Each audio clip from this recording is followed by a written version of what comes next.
هذه التسمية ساكت هم هم تسمية ساكت.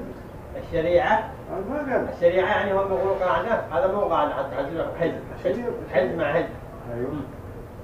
بس اللي يفكر نفسه حقيقة يعني يبي 60 شط من راس لحاله ويقول حاله كذا حاله، هذا قاعدة. ده غلط.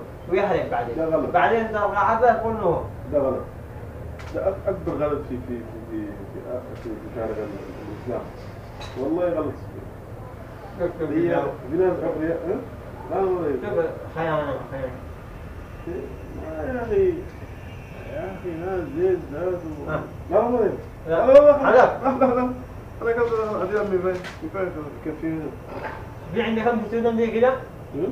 في السودان يفجرون بدون يهربوا هذا الإرهابيين؟ لا ما ما في إرهاب؟ والله والله اللي سويت السودان انفجر مهر وما بطل اللي بطل الامريكا جاي ما برا. هو معه لا ما بطل اللي ما عندنا ارهابيين في السودان. بس قبل كده الخواجات الحين سمعت أنا بهجليج ده حكومة حكومة جمهورية. يعني ما هو إرهاب؟ لا ما يفهم. طيب في أمريكا؟ في؟ في أي شيء. السعودية في؟ أما يصور